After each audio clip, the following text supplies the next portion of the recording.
I just don't know if a black man can write Miles Morales. I think really, if we're going to get at the core of this, I think if you want to write Miles Morales, number one, you got to be biracial. I feel like you should be a teen, because then you're going to have experience. You're going to have the same types of feelings that he's going to have. I feel like you need both parents, but they're very supportive. I think you need to have gotten into a private school via a lottery system, so you're in a good place, but maybe you have a little bit of chip on your shoulder. And I think really to round the whole thing out, to really be able to understand what's going around in his mind, I think you may also you need to have a shiesty uncle who kind of just pops in and out of your life. But to really, if we're really going to get at the core of the issue, I think you need to also have been bitten by a radioactive spider. I think if you want to write Miles Morales, that's the only way, if you've checked all those boxes. Now, you're like, Lindsey, what the fuck? Have you lost all your marbles? No.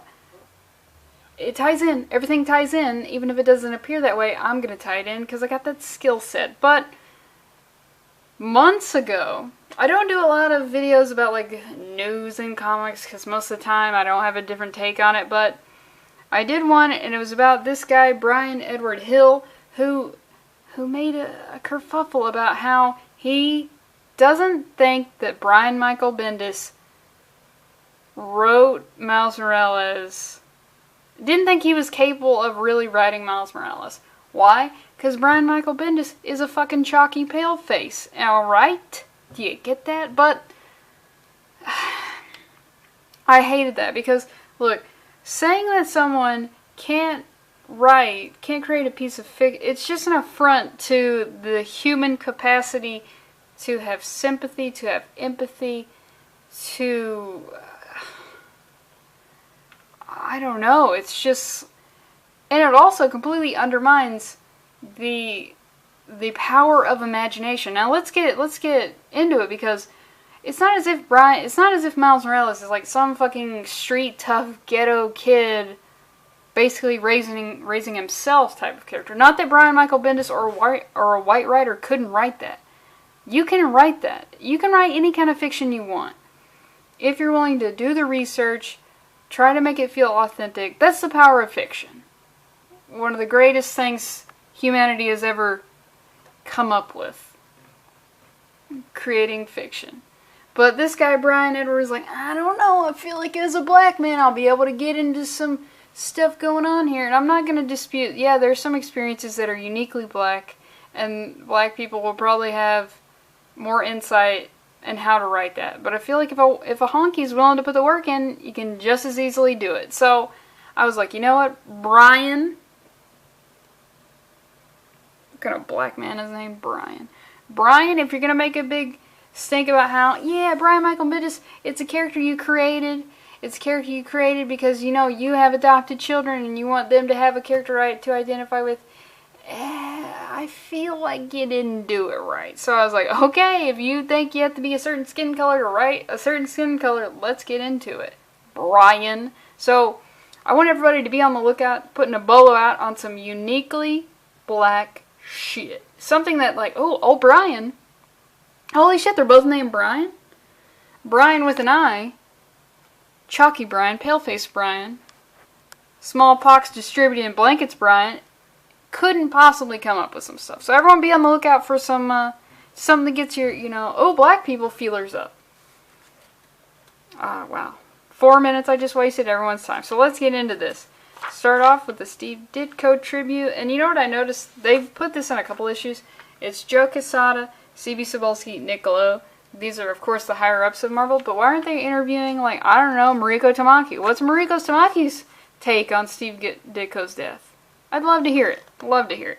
So we get into it, and we see I said in that one video from months ago, I like the idea of Miles Morales. I read all of Ultimate Spider-Man, and then he comes in at the end, and then he had a series after that. That's what I've read. So I haven't read, like, current Miles. I think he's just too much of a kid. Like, if they aged him up, I'd be into it. But I like his costume, his powers. Ready for a real writer to come at this boy. Oh, shit. I said boy. But you know what? We see Morbius. Oh, he calls him boy. Oh, is that some unique black shit? So, I don't really, I call my little brother boy. So whenever I see someone call someone else boy, I don't even think about the racial connotations that could have. But, you know, oh, I guess Brian with a Y is like, hey, remember that? Nobody calls black people boy. I live in fucking Arkansas. I haven't heard that. But whatever, we got Morbius here. And Miles coming in with that heat. He tells me he should have called Blade. Is that a uniquely black? I'm not going to do that the entire video because that would be annoying. But I do have a question. Do you intentionally dress like it's carnival? Or is it just hard to find clothes that fit when you're that ugly? Phew, got your ass. Because you look like you've been raiding fucking Robin's closet with that trapeze looking shit. And we see he's got some voiceover here. Life isn't kind to heroes. You need to look out for yourself because no one else will. And then we see this. This is holy shit. Hold still, boy. And why aren't you using the other, you know, derogatory term for black people? You know, colored. I feel like Morbius, how old are you, Morbius? You know about colored. Come on. Also, if I was a vampire and I know that this kid, well, I mean, I don't know about the radioactive spider. Probably that's like some DL hush hush gossip rumors about Spider-Man. But I don't know if I would ever bite into someone with powers. I mean, what are the possible benefits? You become even stronger, Morbius? Come on. You're hopefully, some of his blood will make those ears less pointy. No, you gotta go to Claire's, and you gotta get those bitches clipped. So then we head to years ago, and we're seeing this cool-looking black gentleman, who is Miles Morales' uncle, aka the Prowler. That doesn't come up here, but that's his canon. So he missed his birthday, and he gives Miles $500. He's a criminal. So, I mean, the money is suspect. So they're eating a whole burger, which, you know, wouldn't want to be eating a half burger. Hey-o. So he says, never count a gift in front of the person who gave it to you. Bad form. I didn't know, like, when he said that, I was like, oh yeah, absolutely. I mean, as an adult, I'm not getting fucking handed envelopes of cash very often, but when it does happen, I totally don't count it. I just put it in my pocket and go on my way. So good advice so far. I'm just saying. So he says, spend it on yourself, or a girl, two girls, whatever. Where'd you get it? Doesn't matter where it came from. But it comes with some advice.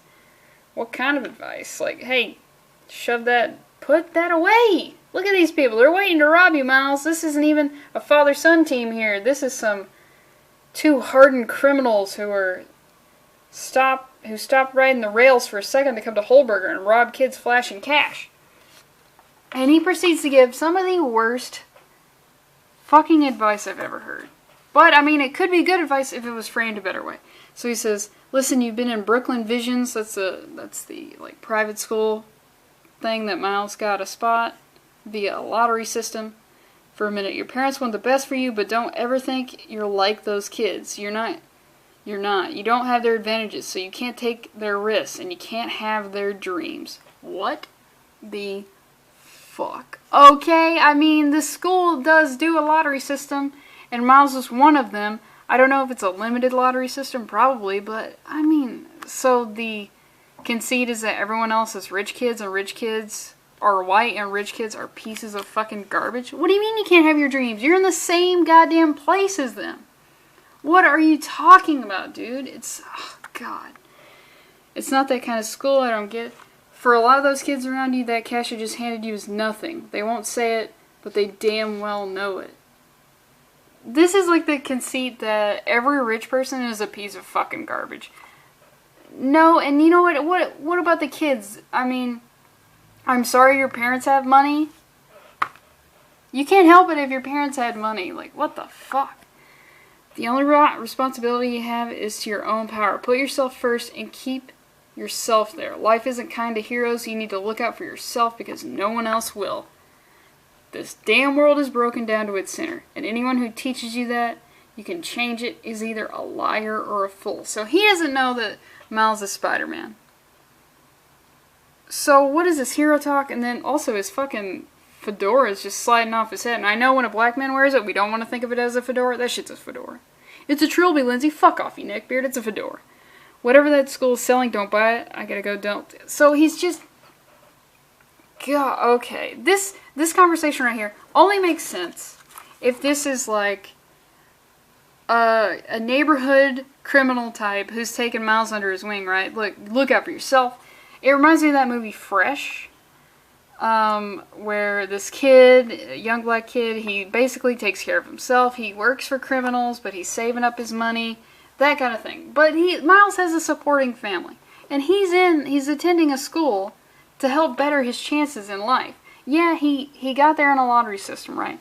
But then, if you get something that, you know, you think you haven't earned, prove it. Prove that you have your spot there. He should be saying something like, look, those kids know that you got there on a lottery system. Prove to them that you can do it. You know, but keep your head down because some kids may not like you or whatever. Keep your head down, but put in the work. But this shit about, God, the only responsibility you have is to your own power. What the fuck? You can't have their dreams. What?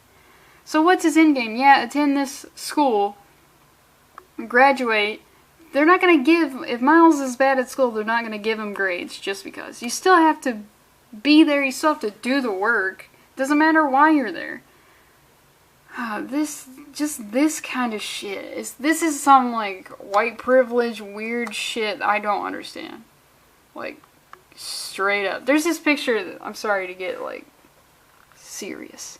But there's this picture of, like, it was a Facebook screenshot where this one woman is like, I got into my dream school, awesome. And then someone commented white privilege, and she's like, I don't know what the fuck you're doing because my sister and I were orphans, I raised her, I worked all through high school, listing like all these things that it took for her to get into her dream school, like a lot of hardships, and then the person kept saying, yeah, that's your white privilege. It's like, oh my god, you still have to work for stuff. It's just fucking baffling that this also comes, maybe it's intentionally seeming like bad advice. I mean, the sentiment of take care of yourself, yeah, but he doesn't have to take care of himself. He has a supportive family, he's in a supportive education environment. It's just like, what are you talking about, dog? You're a bad uncle. I don't care if you did give me $500. So then we cut back to the Brooklyn Vision School. Yeah, don't have their dreams. Miles, don't even attempt to have dreams that these people tell you about. You're going to be washing dishes for the rest of your life. So they're watching Iron Man save him, and his friend, I always pronounce it Gank, but it might be Gonk or something, I don't know. He's like, you can do that, and Miles is like, no, I can't, Dr. Doom is better than me, and I gotta tell you, probably that talk with his uncle made him feel pretty shitty. So we see this kid approach him, and it's his mentor or whatever, student mentor thing, and Miles missed it because he was busy. And so he's like, you won the New Visions Creativity Prize last year. My mother is on the board. What I want is a last name and a trust fund. Jesus Christ. I mean, it's just like, yeah, if somebody's parents are on a thing and then they win a thing, it's automatically suspect, but sometimes people earn things. And sometimes people earn things. That's the sentiment of the day. No matter, even if it seems stacked in their favor, sometimes people earn shit. So, still, has anything happened that is unique to the black experience? I don't think so. So, and then Miles he talks about, you know, I won a lottery to get here, I got a spot other kids did, and it doesn't feel right or fair. That's okay for a young kid to be like, I don't deserve to be here, but then prove yourself, Miles. And he says, my mother, who despite herself, is sometimes right, which is not how a teen of any variety would talk. When you get something you don't think you deserve, you have to work to earn it. And I'm just saying, I just found out you had a birthday and I got you something. So this kid and this kid's mom, already better advice than his fucking uncle. So then he whips out these tickets. Hypeware's got a new pop-up store. Holy shit. Is this some black shit? Limited edition kicks and gear. You and Gang get tickets to the pre-opening. How? Those have been sold out online for like 5 minutes. I have a cousin who directs music videos. Everyone in my family is cooler than me. And he's like, oh, I shouldn't. And he gives him a fist bump, and he's like, I'll front you, pay me back. So he's supposed to be, okay, let's get this shit out of the way. I feel like this is supposed to be the uniquely black thing in this comic. Fuck off. So if you don't know anything about streetwear fashion, they do these limited limited edition type stuff, and you have to buy it. You buy a ticket, so you're buying a chance to get into the store and then spend hundreds of dollars. I'm getting into that type of stuff, but I'll never fucking blow that kind of money. I spend $30 on a t-shirt, and I feel fucking awful. Like, I won't refuse to do it. But you're saying, like, oh, yeah, black kids, black experience, yeah, streetwear. Fuck no. Do you know who the biggest hype beasts of all time are? Asian kids and white kids with rich parents. If you're coming at me with, like, oh, this is uniquely black. No, it's not. Fuck no. Google hype beasts and see who the fuck shows up. Definitely black people are doing it, but not to the extent of Asians and rich white kids. So, what the fuck? And then they fist bump. And this kid, I gotta tell you, this transaction, this kid needs to start taking some business classes, because he's giving him a free ticket to get into a place. And then he's like, I'll front you some money. So he's like, I'm giving you a free ticket, and I'll give you some cash. Everything in there is going to be a couple $100s. So, and his thing is just like, you pay me back by telling Mr. Hamilton I'm doing my duty. Cool. And his duty is just mentoring Miles. This kid needs to learn about some fucking money. And I don't even know if I don't think this is intentionally written to be like, hey, this kid's bad at money. This kid's fucking bad at money. Like, ugh. So they get to the store, and he runs into the kids. Part of the deal is like, he's like, hey, hang out with my sister, she's weird. So he's in there, and it turns out Gang set him up with the sister. I guess Gang is trying to hook Miles up with some pussy. But, so this girl, she puts this jacket on him that coincidentally has a little bit of a Spider-Man pattern. And she's like, bam, now you're ready to spend $250 to express your individuality by looking like everyone else in Manhattan. I'm confused, is that good or bad? It is what it is, you look good. But those shoes are a hot mess, and that triggers the fuck out of Miles. You do not. You swarthy young lady, you do not talk shit about a black man's shoes. I don't care how busted they are. Miles, what's wrong? Yeah, you insulted my fucking kicks, and now you gotta die, bitch. So, we see actually what's wrong. A ship busts through this pop-up store, and Miles looks like he's wearing some, like, white or black Shacks or some black N1s. Not really that great a shoe, so maybe she was right. But, also $250 on a jacket's fucking bananas. So, Miles sees that in the ship was a Skrull cop. He comes walking in. Miles grabs some stuff off some mannequins. He dresses up.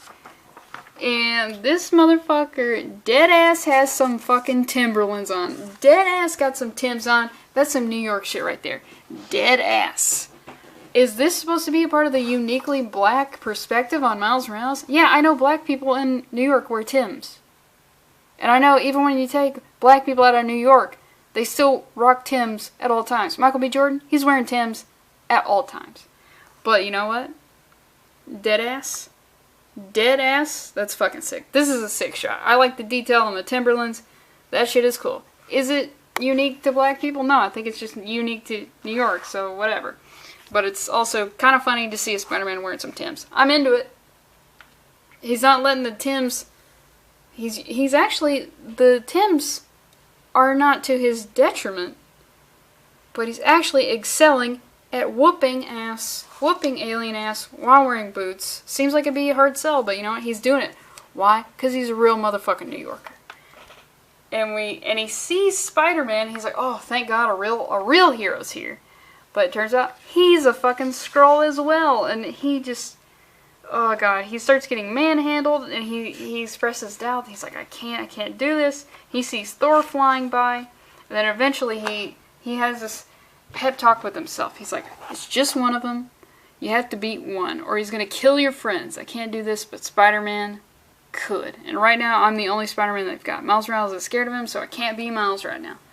If you don't have a ticket, you have to get back in line. I'm into it. You're not Miles right now, and he's not Spider-Man. Time to prove it to him. I like this. I like Miles, you know, sort of having that moment of like, oh my God, like overwhelmed. He doesn't consider himself a real hero. I mean, he's got the jacket. He's got the Timbs on. If you're wearing Timberlands right now, you're a hero to me, especially if you're from New York. So I like this that he's having, and he's calling him out, calling him a butt chin, because butt chin's very popular in the Marvel Universe. But I like this scene. Is it unique to the Black experience? Fuck no. And then we get this double-page spread. I feel like the outlines on this are too chunky, but he's saying some Muhammad Ali classic float like a butterfly, sting like a bee, kick you in the ribs. Nothing rhymes with ribs. And he's like, put all that fear into your fist and hit him back with it. I have to work on my shit talking. Is that a uniquely black? I'm sorry. That's probably annoying, but you know what? Like, I need to work on everything else. I did it, maybe I can be. Oh no. And then he sees that the guy who got him the tickets, he actually died, I guess, from the Skrull spaceship smashing into a pop-up store. Wow. Do you think the Skrulls were trying to, like, are Skrulls hype beasts? Are they trying to get, like, the newest jacket and sneakers and shit? Like, why would they target a pop-up store? Or, because normally pop-up stores are, like, vacant, so I guess they were just trying to attack a vacant store, but then they're like, holy shit, there's a lot of people in there. And we did just convert to Islam, so let's crash this bad boy into it. But he dies, and you know what, Miles, you should have taken the cash off of him because you don't have to pay back a dead man. And of course, he flies away because this swarthy young lady, who's possibly Asian, I don't know, tells him to get out. And he's at the funeral. He goes to the kid's funeral. He looks very solemn. Looks very, you know, sad. But the heroes need tragedy. And you got both of your parents, so somebody has to die. And it might as well be this kid. Because it can't be your Asian best friend.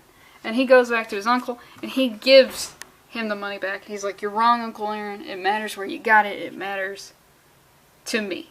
Watch yourself out there. You see one of those things coming, you run the other way. So maybe he does know he's Spider-Man. See you later, Uncle Aaron. Fuck you, Uncle Aaron. And then it goes back to the Morbius fight, and he's just like, you know what, I'm gonna do the right thing. So, like, if I expressly told you that a black man wrote this, but if I just read this, there's not anything in here that would make me be like, yeah, black guy wrote this. And then there's a little bit of a bonus story about Miles and Gank taking the driver's ed, and Gank makes stereotypical Asian jokes. Whatever. It's not that bad. I kind of thought about hanging this up because this cover's kind of cool, but I don't know. I don't want to, like, lose wall space in something that's just kind of okay, but yeah, so pretty okay comic. Was there anything that was, like, unique to your upbringing or your experience as a black man in America, Brian? Definitely not. Definitely not, Brian. Why Brian's always be hating on other Brian?